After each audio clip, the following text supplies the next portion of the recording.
Is it screwing up again?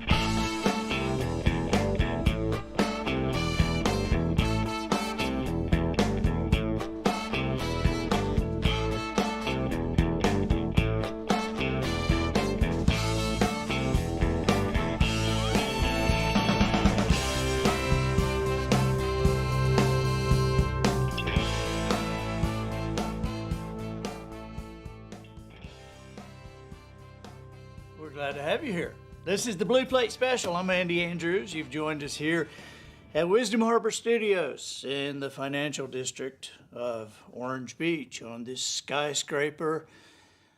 We're at the tallest building on the canal, the second story of the wharf. That's where we are, here in the financial district, and we are here at the home of Sand Dollar Lifestyles. We're here at the home of the Marlin statues. We have 2 Marlin statues. We have 4 escalator statues. So, and if you come and visit us, you have to take a picture. I mean, they got Marlin statues other places, but escalator statues are pretty rare. And these are 4 beautiful escalator statues. They're life-size. They look real, and you can have your picture taken on them when you come visit us. And come see us here at Wisdom Harbor Studios, where we are totally gluten-free in this broadcast, at least. Click that notification if you're on Facebook, and turn the notifications on your phone. That way, when we go live here, you will be notified. Hey, Marcy Crosser Taylor from hot Pasco, Washington. You know, it is hot here, but it's going to be 103 there today. Kimberly Petrucki, how are you feeling? I hope you're doing okay. I'm glad you're here with us. And Patricia Clapp, you shared. Thank you so much. Yeah, if you're on Facebook or any of the social media platforms, please share us to your page. Christy, my sister, hello, our little Liberian person, my sister Christy. So it's kind of an inside joke. If you weren't on the July 4th broadcast of the Blue Plate Special, where my sister said Happy July 4th and then put this beautiful red, white, and blue flag beside her name. Unfortunately, it was the Liberian flag. So anyway, what do we got? We've got a great show. Today. We're going to be talking about the most dangerous pastimes in America, our most dangerous activities. So we'll get to that in just a minute. I also want to welcome you guys on Twitter and on LinkedIn. So you guys on LinkedIn, just take your tie off and spend some time with us. Instagram is here, and of course the wisdomharbor.com people, you are always welcome. In the studio today, we have a bunch of people in the studio. We've got Michael from Fort Morgan. Where's Michael? Michael from Fort Morgan. You know, Fort Morgan, it's you're a local, so yeah. But we're glad you're here. I mean, it's not that local because that road can seem long. Yeah, it can seem like, you know, I mean, I know it's like 20 miles, but it just seems longer than that to me. Anyway, the Jones family from Thorsby, Alabama. So you guys, hey, we're so glad y'all are here. And what does this say? Hey, Andy, Fred here from Pensacola. Need to watch your show if I can. Okay, you can. You have my permission. Also in the studio, well, we've talked about the Stevens family from Thorsby, Alabama, right? Did we already mention? Yeah, the Jones family was also from there. The Jones family? Mm-hmm.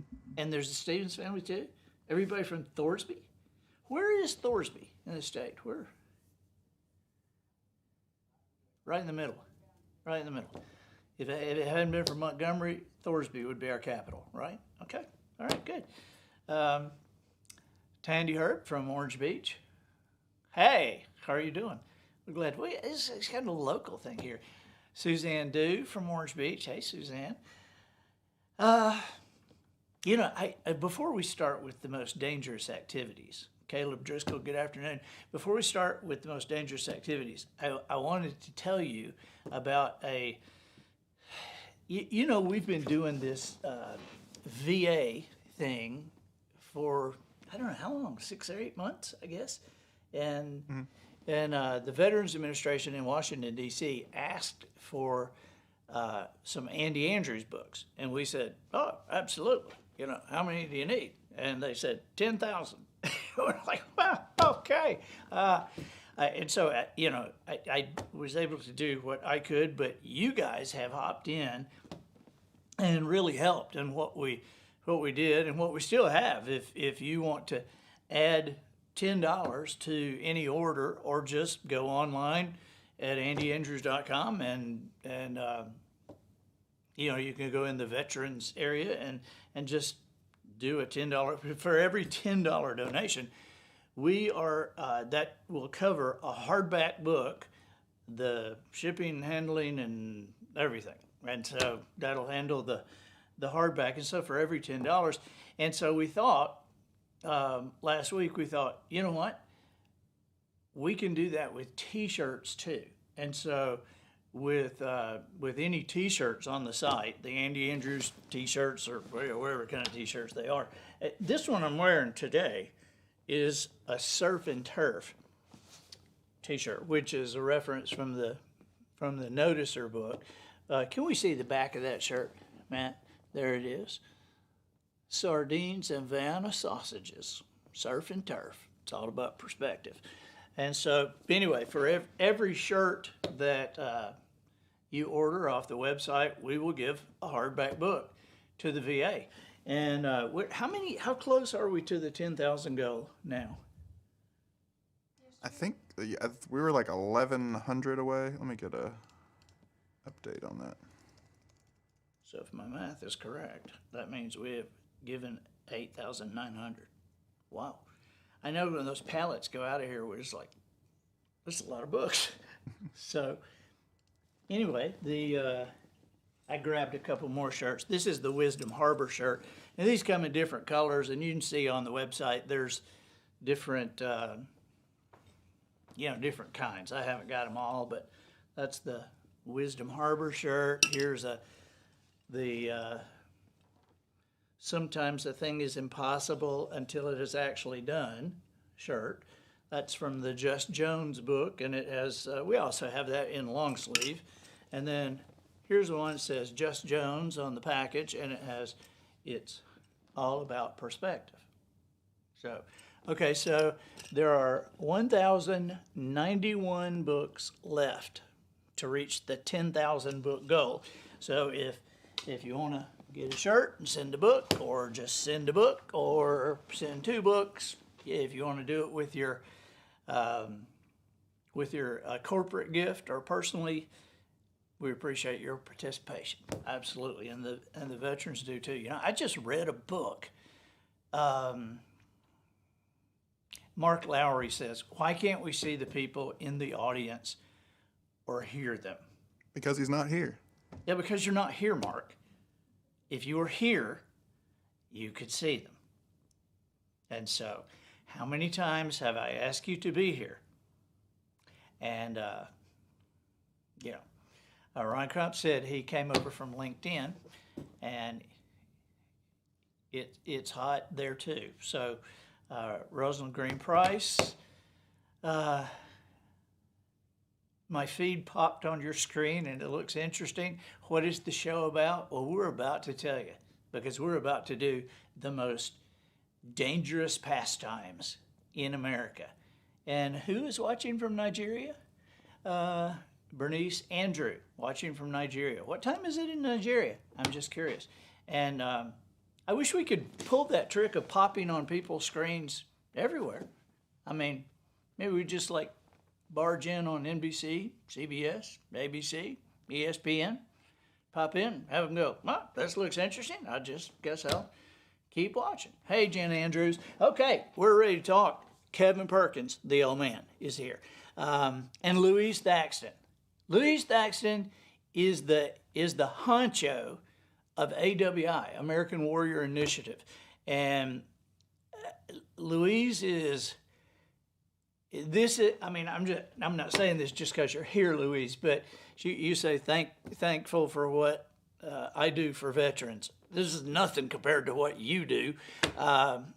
Louise is one of the most awesome people I've ever met in my life, and she heads up American Warrior Initiative, which does so many different things for our veterans, including service dogs. They gave away 16 service dogs in one day.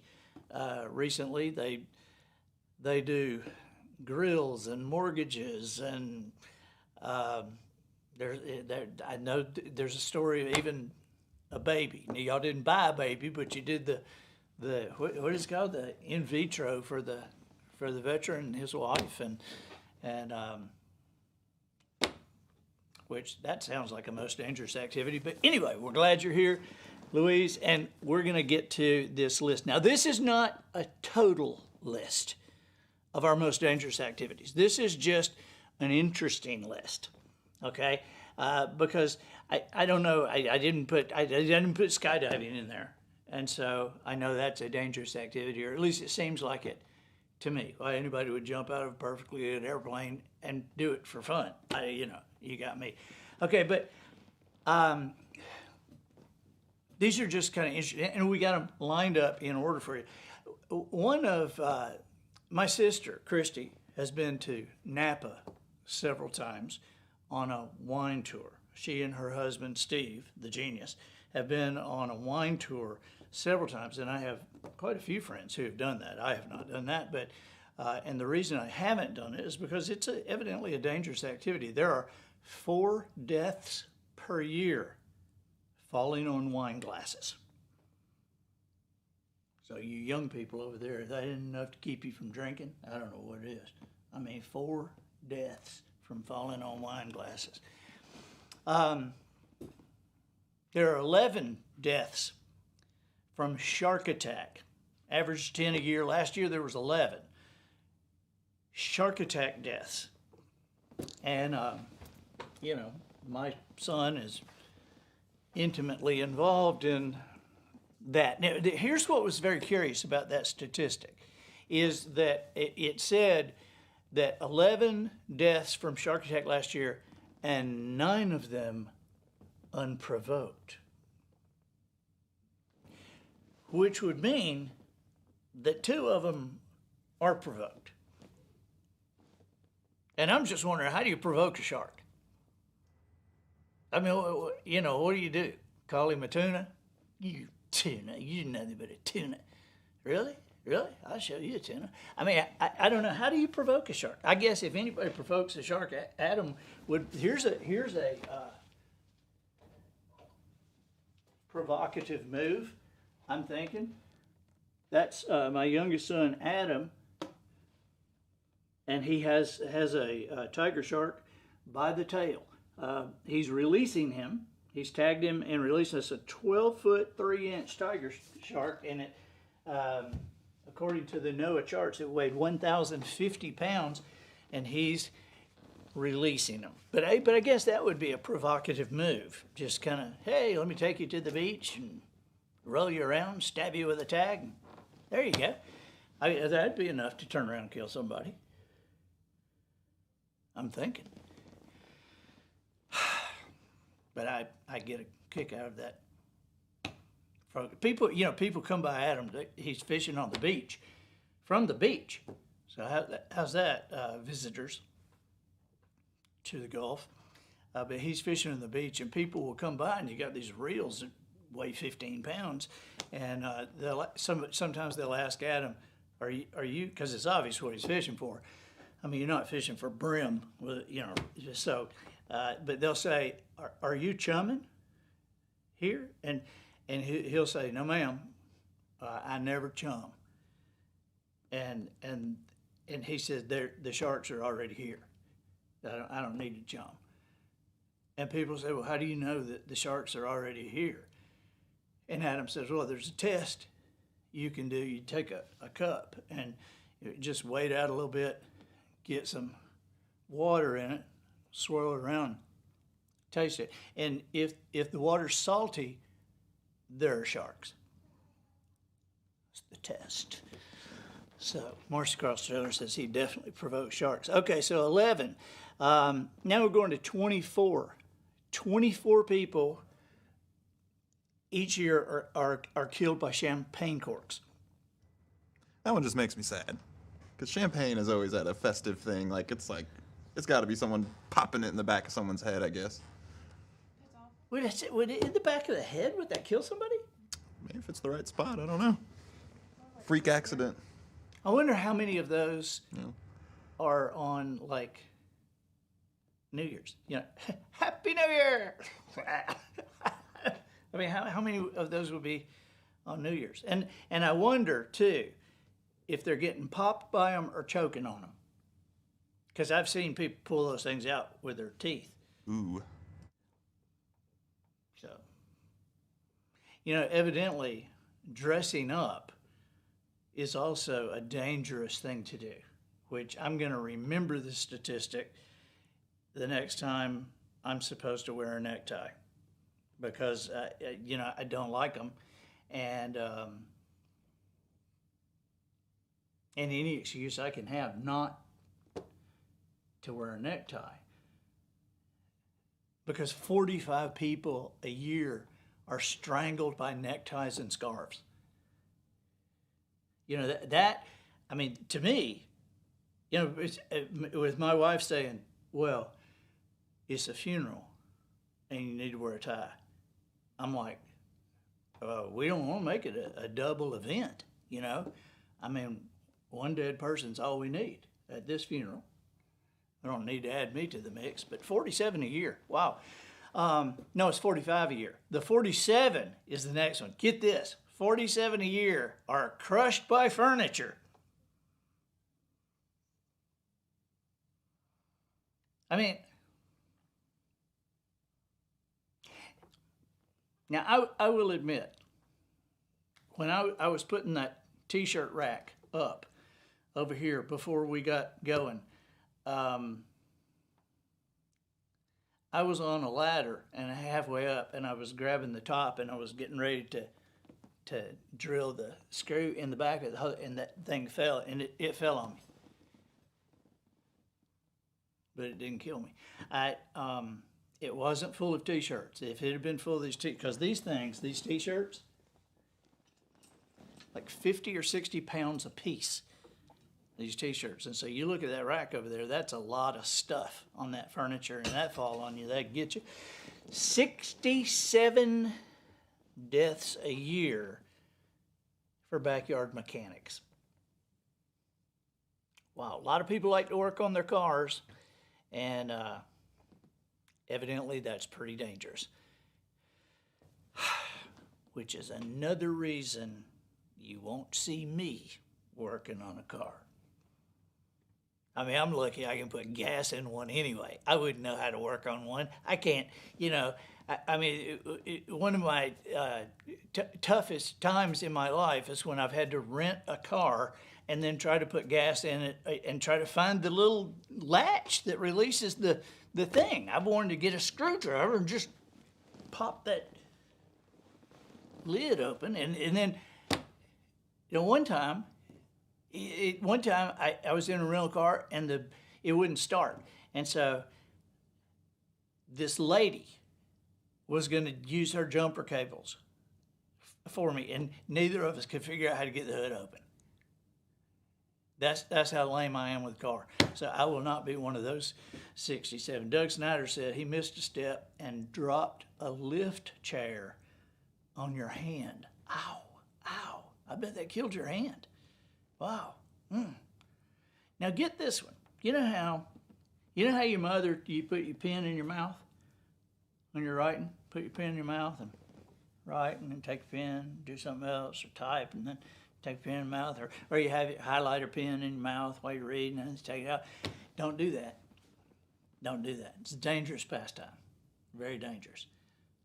How many people do you think get croaked every year from chewing on pen caps? Just the caps of pins. 100. 100. What was the shark number? 11? Yeah. You got a 10 times better chance of dying by a pin cap than dying by shark attack.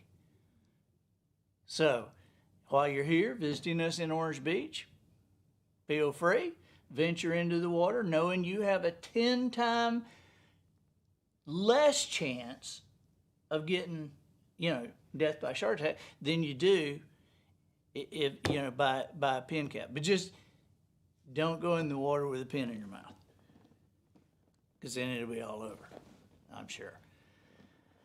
Okay, now this is an estimate that I found, but it's estimated that more than 100 people die in a year being spectators at sporting events. Now think about how popular this is and how dangerous this is. But people are killed by golf balls, baseballs, baseball bats. Horseshoes have killed several people. You remember when Jerry Ford was president? I know you guys don't. I know you guys are going, who's Jerry Ford? But remember when Gerald Ford was president and he would play in these golf tournaments and he would hit somebody. Almost, it's just like every time. It was like they'd show it on the Sunday night news. Yeah, President Ford drove a ball into the crowd today and hit some woman. And I used to think, man, he's a horrible golfer. I mean, he can't hit the ball straight. But then I played in like a pro-am tournament. And you're the amateur playing with the pro, and people are there to see the pros. And so you're there in the tee box lining up. And usually, I'm a horrible golfer, but usually when you play golf, okay, you hit it over here, that's fine. Just hit another one. Hit it over here, hit a mulligan, it's fine. But man, when I went to that tee box, these people, like if here's the tee box, the people are lined up like this, right down. And I thought, Jerry Ford is not a bad golfer. He's just an average golfer. Because who can hit it down that tunnel except a pro? You're going to hit somebody. And of course, baseballs and baseball bats. But do you know what spectator sport kills more in America than those things? Car races.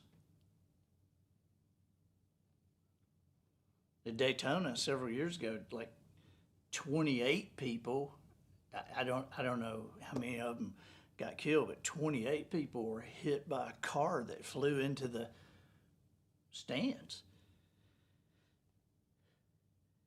And when you think about getting hit with a baseball in the stands,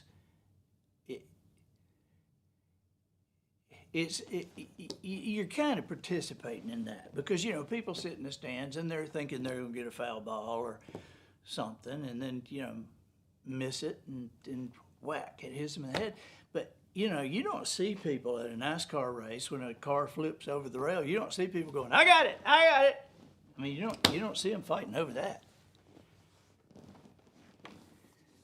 But you know what's more dangerous than a spectator sport? Here is a truly dangerous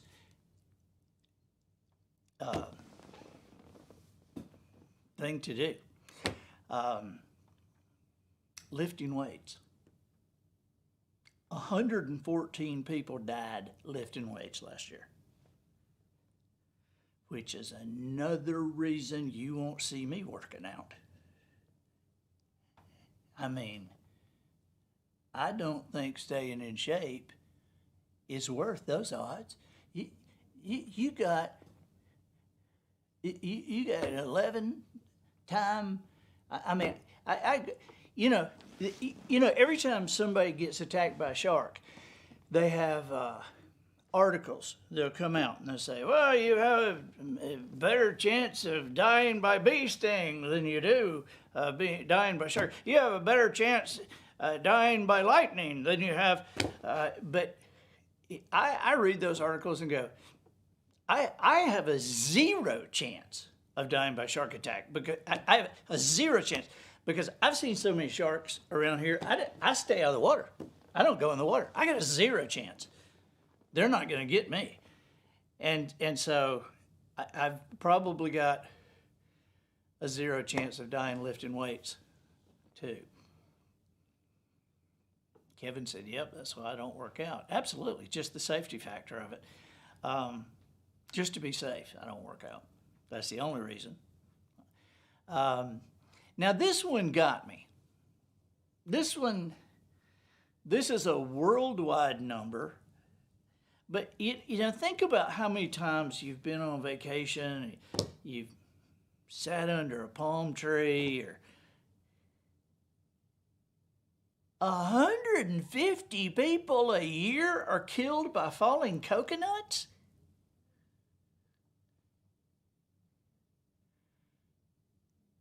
I mean, I just... Shocking. Yeah, that gets me. And it makes it, to me, that makes it even more amazing that Gilligan and the skipper and all those guys survived on the island. I mean, think of their chances of getting killed with a coconut. That wouldn't be a very wouldn't be a death worth bragging over. I mean, you wouldn't put that on your tombstone. Killed by coconut. And there's a reason I have hated coconut ever since I was a kid. Coconut cake, I don't want it. Ambrosia, I don't want it. That stringy stuff, Now, if they were grated when they fell out of the tree, couldn't hurt you. If they came pre-grated, but they don't. This is my favorite, I think, way that, it's not the most, but it's my favorite. They have calculated now that in America, 330 people have died taking selfies. And this includes people falling off cliffs, being electrocuted, or drowned in search for that perfect picture. You're standing on the edge of the Grand Canyon and go, I need to step back just a little bit. Maybe just a little bit more. That always amazes me, though. I mean, every time somebody falls in the Grand Canyon, somebody's around to watch. I mean, there's somebody there. Somebody's watching. Number one, why are you taking a selfie? Why don't you get somebody else to do it? But even the people that are getting somebody else to do it, they're falling in the canyon too. I mean, how do you not know how close the edge is? The hole's pretty big. Judith DeWitt says she can believe the 330. Yep. Mike Pomeroy says, I know someone that we all know and love who we would love to put under a coconut tree. Yes, with a camera, probably. Okay, now you think, well, gosh, with all these activities being so dangerous, what can you do? I think I'll just stay in bed. No, you don't want to do that. You don't want to do that. Yeah, Adam, hey, come here, buddy. This is my long-haired shark fisher. Do you know, somebody asked me the other day, they said, I said, oh, my son's down there a lot of times. And they said, is your son the one with the long hair? And I never thought that I would be a dad where somebody would say, is your son the one with the long hair? Come here, sit in my lap, little buddy. Here, there you go. This is my little baby. This is our youngest. This is Adam. Yes, sir. What are you doing today? Not working because the boat's out. and me and Jay are going to get lunch. But he doesn't get off till 1, so I figured I'd stop by and say hey. Did you go after frogs last night? I did not. You did not? No, sir. Okay. Were you too tired? I was. And then whenever I went home, I couldn't sleep, so it's always alligator. The last thing I heard last night before I went to bed was that he was going to go gig frogs. Where do you do that, Adam? Don't tell me. Yeah. Don't tell me. Don't name the golf course. Yeah. Okay. So, anyway, sir. Good to see you. Good to see you, too. I'll see you after a while. All right. You know Jimmy and Sonia are here. Where are they? They're at Turquoise. Oh, yes, sir. Yeah, I thought you were talking about, like, here. No. Yeah, they're under the table. Oh, I was wondering where they were. Oh, that explains the guitar over there. I was wondering why there's a guitar in the studio today. Well, Jimmy and Sonia packed so many people into the van that they couldn't bring a guitar. Can you believe? Here's a CMA Songwriter of the Year coming down with a guitar, going to borrow a guitar. Okay. All right. Well, there you go. Okay, so where were we? You can't be safe in bed. In bed, you think, I just won't get out of bed. You think, oh, so many bad things alive will happen. I won't even get out of bed. Yeah? Well, if you're in the bed, make sure you stay in the bed, because 450 people a year die falling out of the bed.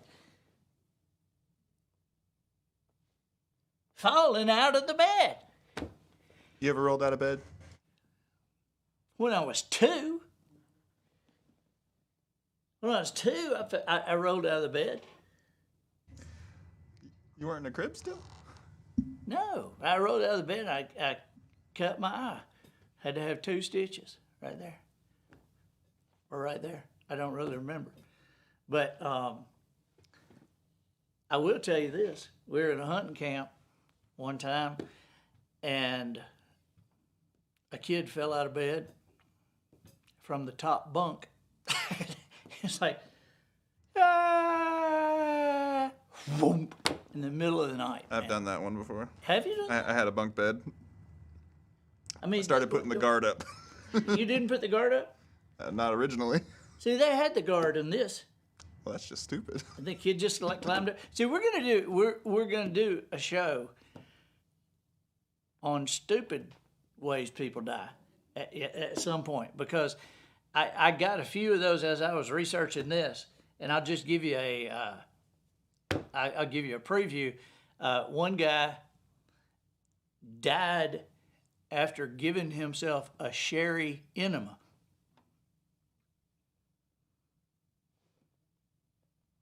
That's just a little too much, I'm thinking. See, my main statistic about stupid people is there's more of them than you think. Emily has something to say. Emily, what would you like to say? You were talking about bunk beds. Yeah. And we had one at like our old house whenever Corey and I were way, way younger. Corey's my brother. And Corey had a friend over who was really excited about the bunk bed, and he jumped off of it and hit his nose on the fan and like cut it open. Oh. He was okay though. See, I didn't research fan deaths. I didn't research how many people have jumped out of a bunk bed and hit themselves with a fan. Oh my gosh, that would be crazy.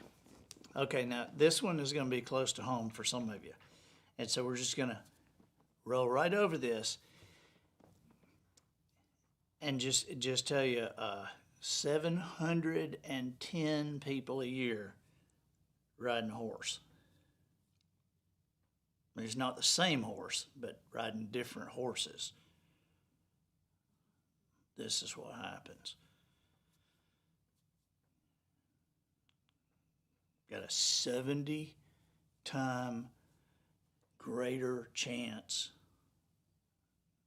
of kicking the bucket on a horse than you do with your hands on the tail of a 12-foot shark. Provoking a shark. And then here's another one. I don't mind telling you this. Motorcycle deaths every year. Now, I got 2 statistics. The one in America may surprise you. The one in the world is going to shock you. there are more than 5,500 motorcycle deaths each year. And 41 of them, 41% of them are not wearing a helmet. Now, Mark Lowry, if you're still watching, you, bozo, have dodged those odds twice. You did it on 2 different motorcycles, but you broke the same leg in the same intersection 2 different times. That's dodging the odds, okay? So just Mark, please, don't ride any more motorcycles. Okay, so 5,500 a year in America. This number, I checked it and rechecked it in several places. Worldwide, 380,000 deaths on motorcycles. I mean, that's like a plague. That's unbelievable. Okay, you think Christmas decorations, you just decorating for Christmas? Think that's just easy, just fun? Well, 300 people got whacked. 300 falling from a ladder. That doesn't even include the ones that got electrocuted. These are just the ones falling from the ladder. And think about how many were up on the ladder with one hand on a star and the other hand on a camera going, "I'm decorating for Christmas. Merry Christmas." Whoa. I mean, you get that selfie thing going with a ladder. It's not good. By the way, March is Ladder Safety Month. So be especially careful in March. Yeah, see, the ladder lobby wouldn't dare have made December Ladder Safety Month, because the ladder lobby, they're into selling ladders, and that ladder lobby, oh my God, they're strong. The ladder lobby is right up there with the Tobacco Council and the NRA. The ladder lobby. I mean, because ladders are dangerous, but you see them in Home Depot, they're not chained down. There's, there's no fasteners to like fasten yourself with Velcro to the ladder as you go up or anything. And so very, very dangerous, but the ladder lobby is making that. So I think we should probably ban ladders. I think there's too many ladders in America. I mean, you drive around the neighborhood, you'll see people in ladder, old people, young people. I mean, are there licenses you have to get for laddering? I mean, you have to get a permit for that? I mean, did you think that people just grow up knowing how to use a ladder? I mean, I don't even know that there's a ladder instruction or like some kind of safety course that you have to pass before you can use one to get a ladder permit. Maybe we should have that. Should be something that I think that maybe police should add to their day. Is you're going to drive around the neighborhood, just see somebody on a ladder, stop, make sure they got, they've passed their ladder safety course. And I'm just thinking. Okay, so here's the big one. This is the big one. I saved this spectator sport for last. Thankfully, it's not in our country, or this doesn't happen in our country. But the number per year was thousands, and the lifetime number for this, deaths by spectators at this event, or these events, was untold thousands. You know what it is? Anybody got a guess? Soccer in Europe and South America. I mean, you can get trampled in a soccer match in a heartbeat, evidently. And so, I mean, but there's a list of so many of them that have and it had over 100. Jen Andrews, it's reminding me of one. I wish I had this on the list, and so we can just guess. How many people you think die every year running of the bulls? Remember that? The running of the bulls. I don't know how many people die every year, but that would go into the stupid show. That go into the stupid show. The running of the bulls. Whenever I think of running of the bulls, I always think one of the funniest movie intros is from City Slickers. It starts out with that. You remember that? Right. I like bull riding. I mean, not doing it personally, but I like watching it. I like watching it. I think, I'm not into NASCAR, but I understand the attraction just because I like bull riding. It's the same attraction, I think. I mean, you're not watching to see somebody stay on the bull for 8 seconds. That's not why you're watching. And I'm guessing you're not watching hoping that, I guess you're not paying a ton of money to go sit in the stands and hope that everybody just zooms around, takes a left turn for 5 hours, and that's it.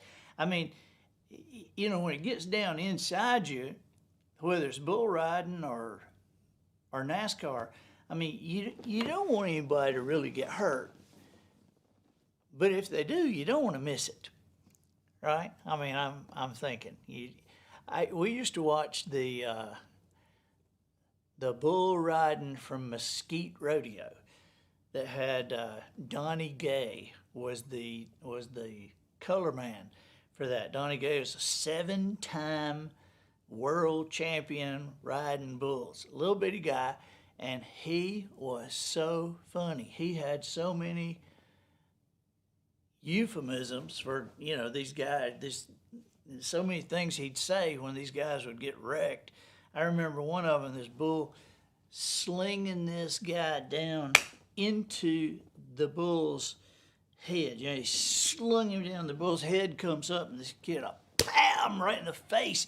And this was before they were wearing the flak jackets or the helmets or anything like that. So, bam, and Donnie Gay goes, whoa, broken jaw, soup for dinner. Golly.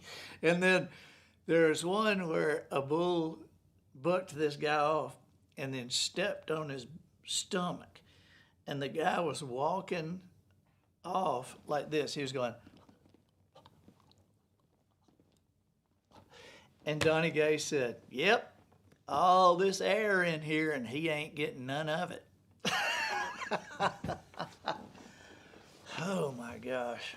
Well, we've had a good time with you guys today. Randall Lott had to retire himself after totaling 3 motorcycles, but really enjoyed riding. Enjoying something does not mean you should logically do it. Experience speaking here. Thank you, buddy. We appreciate that.